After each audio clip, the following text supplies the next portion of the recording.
জনতার পার্টির তারেক বাংলাদেশে ফ্যাসিবাদ বিরোধী গণতান্ত্রিক আন্দোলনের সংগ্রামের একটা উজ্জ্বল নক্ষত্র।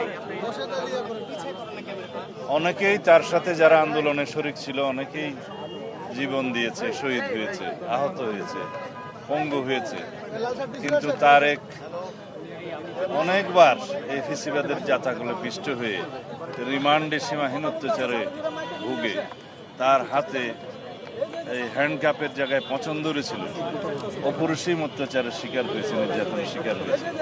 সেই তারেকের প্রতি এই জাতির সহানুভূতি আছে, আমাদের সকলের সহানুভূতি আছে।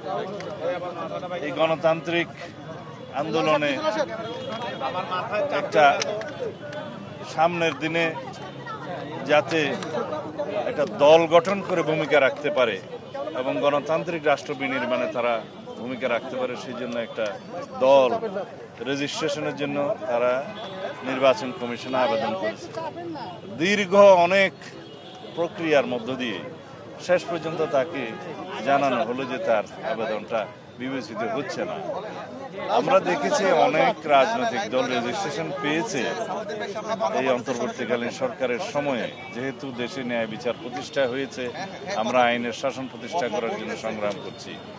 সে জায়গায় দেখেছি যারা রেজিস্ট্রেশন পেয়েছে তাদের অনেকে আদালতের মাধ্যমে পেয়েছে, অনেকে হয়তো বিভিন্নভাবে তাদের যে ইলেকশন কমিশনের চাহিদা যেগুলো পূরণ করতে হয় মাঠ পর্যায়ে, জেলা পর্যায়ে এবং উপজেলা পর্যায়ে অফিস, এগুলো হয়তো তদন্তের মাধ্যমে এসছে, তাদের এগুলো চাহিদা পূরণ হয়েছে। কিন্তু জনতার পার্টি যতবারই আমি তাদের সাথে কথা বলেছি তারা জানিয়েছে তাদেরকে মাঠ পর্যায়ে যথেষ্ট হয়রানি করা হচ্ছে।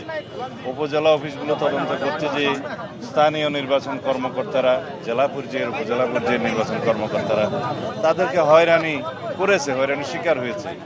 আমি ব্যক্তিগতভাবেও নির্বাচন কমিশনের সংশ্লিষ্ট মাননীয় কমিশনারদের সাথে কথা বলেছিলাম যে তার বিষয়ে বোধহয় ন্যায় বিচার করা হচ্ছে না।